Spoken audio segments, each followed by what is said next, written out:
A consignment of grain destined for Guatemala City departed from the Cayo district this morning, signaling the resumption of trade in corn between Belize and Guatemala. The buyer is Gruma, a Mexican multinational whose global brands include Maseca, the leading brand of corn flour.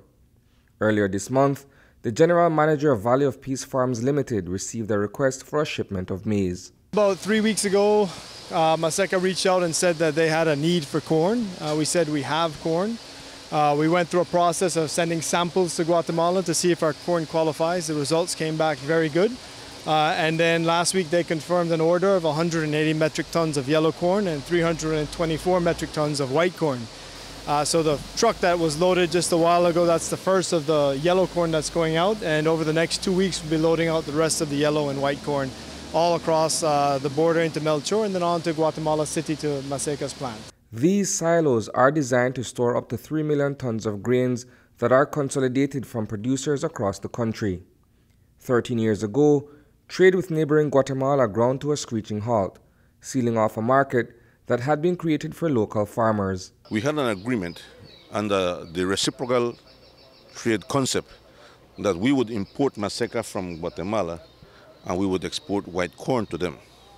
Now, white corn is not easily exported to Guatemala under the trade agreements, under the partial scope agreement, because it is for human consumption, and so Guatemala has the small farmers producing white corn.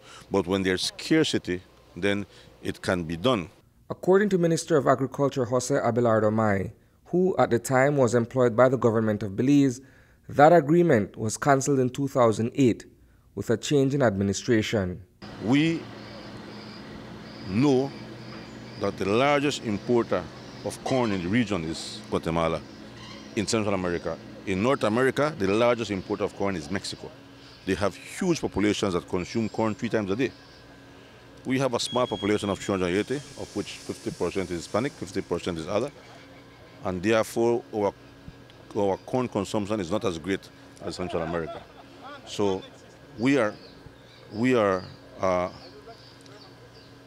can sustain ourselves with corn, but other countries really want the corn, especially like an area like this, where there's a scarcity of corn and the prices are increasing because the cost of agro inputs has gone up. Diversa, a company operating out of Belize, has a contract with Maseca for the export of corn. It's our first load. It's a 5 container of yellow corn going down to Guatemala's mill. 3 more of white corn are going next week.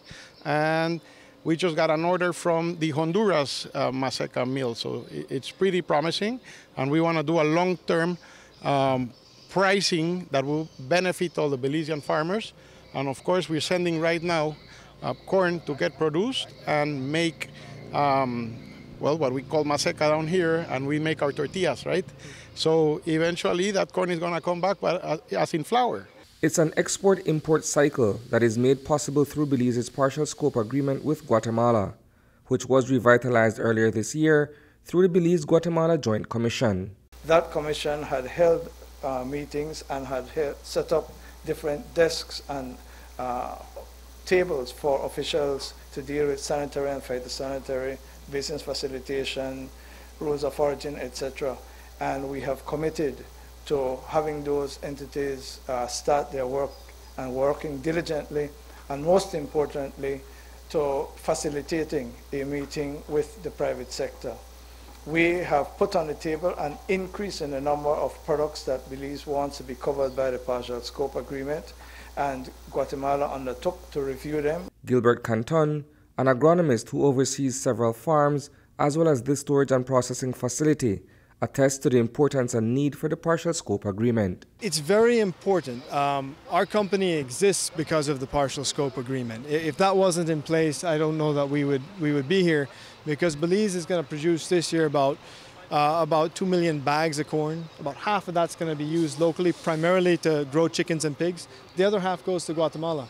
We're an export facility, so all of our corn goes to Guatemala. So if that partial scope agreement didn't exist, we would not exist. Reporting for News 5, I am Isani Cayetano.